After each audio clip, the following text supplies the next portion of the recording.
On vient d'arriver à Port-Canto après 5 minutes de traversée de la baie de Cannes. Je vous invite maintenant à rencontrer Constance Brément, la directrice adjointe du Salon Yachting Festival. Bonjour Constance. Bonjour Michel, comment vas-tu? La traversée a été un peu chahutée. T'es pas trop mouillé? Non, un peu, mais ça fait partie de l'expérience. Partie de l'expérience. Alors Constance, quel type de bateau on voit à Port-Canto? 128 voiliers, monocoque et multicoque, ce qui fait quand même de Cannes Yachting Festival la plus grande exposition à voile du monde. Je crois qu'on peut être fier. On est d'ailleurs exposé à des unités absolument magnifiques qui vont jusqu'à 110 pieds cette année avec un très beau voilier qui est derrière toi. On a également sur une autre partie de Port-Canto la Power Marina qui accueille 180 bateaux à moteur de moins de 13 mètres qui a été développée au fur et à mesure des années.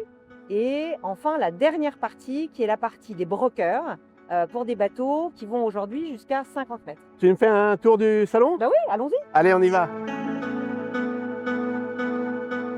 Ce que je trouve extrêmement intéressant pour les visiteurs, c'est qu'il y a une grande représentativité. Il y a aussi bien des constructeurs français que des constructeurs d'Europe du Nord, que des constructeurs anglais, allemands, etc. Donc il y a une extrême diversité qui fait que le visiteur a le choix. C'est bien, là on doit se frayer un passage, un chemin à travers les visiteurs. Ça fait plutôt plaisir à voir. Et ça fait plaisir à voir. Ça fait plaisir à voir. Je suppose que Sylvie t'a parlé de l'Innovation Route. Oui, tout à fait. Eh bien, à Port-Canto, il y a une grande représentativité des produits, des bateaux sélectionnés. Et je te propose d'ailleurs de monter à bord d'une magnifique unité multicoque et qui incarne parfaitement ce concept. Avec plaisir.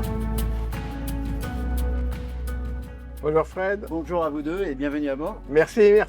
Magnifique catamaran, un design superbe. Et au-delà du design et des performances techniques, en quoi votre catamaran illustre l'éco-responsabilité vers lequel se dirige le yachting aujourd'hui? Donc en termes de technologie de construction, on utilise de la fibre recyclée, de la résine biosourcée et des fibres naturelles. Et ça, c'est nouveau. Ça c'est nouveau et c'est sur ce modèle-là en particulier que nous développons tout ce concept.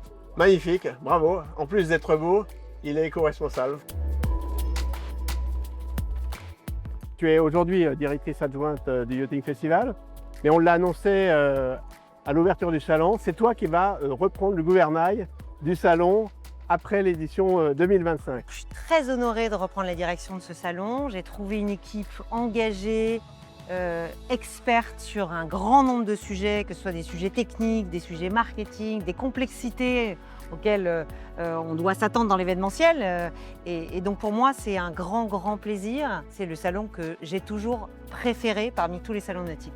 Alors Michel, cette visite superbe, tant Port-Canto que Vieux-Port. Félicitations Sylvie, félicitations Constance et félicitations à toute votre équipe parce que cette édition 2025 est la plus belle que j'ai vue du Yachting Festival. Merci Michel. Merci beaucoup. Merci à vous.